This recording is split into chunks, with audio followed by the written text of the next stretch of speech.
골로새서는 대략 주후 62년경에 로마 감옥에 바울이 처음 갇혔을 때 그때 쓴 것으로 추정하고 있습니다. 당시에 로마 감옥에 갇혀 있었던 바울에게 에바브라라는 이 사람이 골로새 교회에 여러 가지 어려운 문제들이 생겼다는 것을 알려주게 되었습니다. 믿음과 그들의 실생활에서 또 여러 가지 문제가 발생했다는 소식을 현장에서 듣게 됩니다. 그래서 바울이 이 편지를 쓰게 된 동기인데요. 골로새 교인들의 소식을 들었던 바울은 그들을 위해서 기도하기 시작했습니다. 9절 말씀 보십시오. 이로써 우리도 듣던 날부터 너희를 위하여 기도하기를 그치지 아니하고 구하노니 너희로 하여금 모든 신령한 지혜와 청명의 하나님의 뜻을 아는 것으로 채우게 하시고, 여기에 보면 골로새 교인들의 이야기를 들은 날부터 그들을 위해서 바울이 기도하기 시작했다라는 것을 강조하죠. 네 가지 기도를 지금 하고 있는데요. 첫 번째, 바울은 모든 신령한 지혜와 청명의 하나님의 뜻을 아는 것으로 채우게 해달라고 간절하게 기도합니다. 지혜와 청명을 먼저 구하게 된 것은 바로 이단적인 가르침 때문에 이렇게 구하고 있는 것을 알 수 있습니다. 당시의 이단은 바로 율법주의에 이제 빠져 있는 문제가 있었습니다. 그들의 주장은 늘 예수님을 믿는 믿음뿐 아니라 율법도 지켜야 구원받는다라는 그런 이단의 이런 구원론에 관한 문제가 있었습니다. 거짓 교사들은 먹고 마시는 문제, 또 절기를 지키는 문제, 안식일을 준수하는 문제, 이런 것들을 내세워서 그리스도인들을 비난했습니다. 그래서 바울은 이런 것들은 다 그림자에 불과하고 신앙의 본질적인 것에서 다 빗나간 것이다 라는 것을 가르쳐 주었습니다. 오늘 우리 주위에도 이런 비슷한 주장들이 많이 있습니다.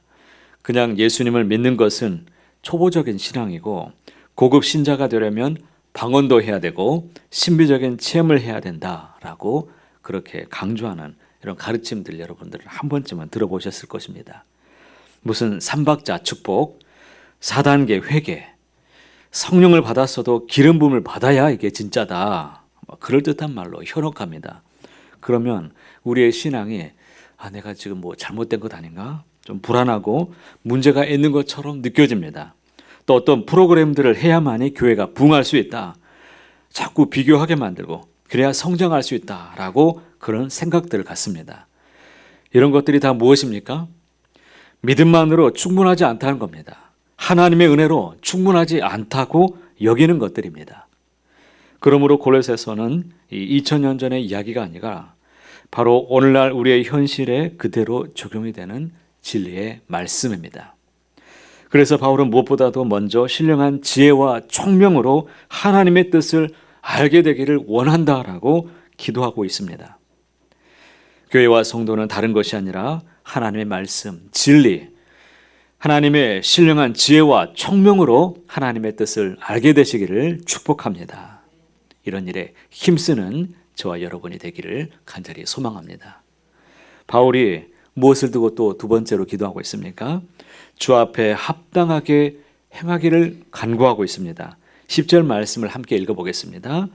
주께 합당하게 행하여 범사에 기쁘시게 하고 모든 선한 일에 열매를 맺게 하시며 하나님을 아는 것에 자라게 하시고.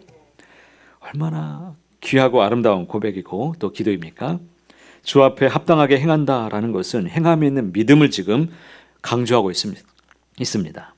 행함이 있는 믿음이야말로 하나님을 기쁘시게 하는 것이고, 우리의 삶에 선한 열매를 맺게 하는 성숙한 믿음을 우리에게 갖도록 하는 일이기 때문입니다. 그러면 어떻게 해야 우리가 주님께 합당하게 행할 수 있는 모습일까요? 성경은 여러 곳에서 이에 대해서 말해주고 있는데, 이것을 가장 잘 보여주는 말씀이 갈라디아서 5장 22절에 이하에 있는 말씀입니다. 성령의 9가지 열매 잘 아시죠? 한번 우리가 아는 대로 한번 얘기해 볼까요? 사랑과 희락과 화평과 오래 참음과 자비와 양선과 충성과 온유와 절제. 아주 잘 아시네요. 주님께 합당하게 행한다는 것은 이러한 성품의 변화가 우리의 삶에서 일어나야 된다라는 것입니다. 진리에 우리가 속해 있다면 성품의 변화가 일어나는 것을 말하는 것입니다. 죄의 종에서 이젠 의의 종으로 바뀌어진 신분의 변화가 일어난 것뿐만 아니라 이제는 성품의 변화를 통해서 우리는 진정 하나님을 기쁘시게 하고 열매가 가득한 성숙한 신앙인으로 우리가 살아가게 된다라는 것입니다. 주님을 깊이 알아가면 알아갈수록 주님을 닮아가는 예수님의 형상을 닮는 그런 아름다운 향기 있는 삶이 여러분 안에 가득하게 되시기를 간절히 소망합니다. 세 번째 바울의 기도의 제목은 11절에 있습니다. 그의 영광의 힘을 따라 모든 능력으로 능하게 하시며 기쁨으로 모든 견딤과 오래 참음에 이르게 되기를 바란다라고 지금 간구하고 있습니다. 여기서 바울은 능력과 인내를 구하고 있는데 여기서 그의 영광의 힘은 다른 것이 아니라 십자가의 힘을 지금 말하고 있습니다. 십자가에 대해서는 더 이상 강조하지 않겠습니다. 교회는 이 십자가의 능력으로 일어서야 됩니다. 바울은 예수 그리스도의 십자가 외에 결단코 그는 결코 자랑할 것이 없다라고 그렇게 고백한 바 있습니다. 바울도 한때 세상의 영광을 구하면서 인간적인 성공을 위해서 살았던 그런 쓰라린 그런 경험이 있었던 사람입니다. 그러나 세상과 자신을 무엇으로 구별합니까? 십자가로 구별합니다. 그리스도 안에서 새롭게 태어난 이 새 생명을 자랑한다는 것은 그리스도 안에서 새로워진 나 자신, 이 자아가 절대로 이제는 세상의 방식을 따라 살아갈 수 없다. 이것을 결단하는 것입니다. 이것은 오직 그리스도의 십자가만이 오직 나에게 구원을 주시는 길이고 생명의 오직 근거가 된다는 사실을 분명하게 지금 증거하고 있습니다. 십자가 외에는 다른 은혜가 없다. 다른 길로 구원이 있을 수 없다라는 것을 강조하고 있습니다. 우리도 예수 그리스도의 십자가 외에 결단코 자랑할 것이 없고 십자가의 길을 즐겁게 동행하며 참고 견디며 참된 행복으로만 살아가는 풍성한 열매가 있는 삶이 되시기를 간절히 소망합니다. 바울의 마지막 기도가 무엇입니까? 12절에 나타나죠. 함께 읽어보겠습니다. 우리로 하여금 빛 가운데서 성도의 기업의 부분을 얻기에 합당하게 하신 아버지께 감사하게 하시기를 원하노라. 우리에게 주신 하늘의 기업을 바라보면서 감사하게 되시기를 바랍니다. 그러면 다 이길 수 있습니다. 현재 이 세상의 것들로 인해서 나를 어렵게 하고 분주하게 만들고 염려하게 만드는 모든 일들로부터 여러분은 초월자가 되실 것입니다. 하나님이 우리를 예수님 안에서 성령을 얻게 하시고 하나님의 나라로 우리를 옮기셨기 때문입니다. 흑암의 권세에 갇혀 있었던 우리가 하나님 아들의 나라로 소속이 바뀌었습니다. 죄의 종노릇 하던 우리 인생이 죄상을 받아서 의롭게 되었습니다. 이것이 성도가 누릴 영광스러운 기업입니다. 그 은혜에 감사하며 주님께 날마다 영광 돌리시기를 바랍니다.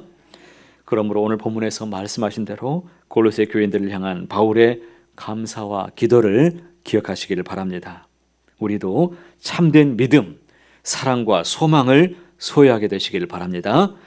진정 하나님의 뜻을 깊이 아시고 주님 주신 참된 능력과 기쁨으로 십자가를 붙들며 하나님 앞에 진정한 감사를 드리는 복된 삶이 다 되시기를 간절히 소원합니다.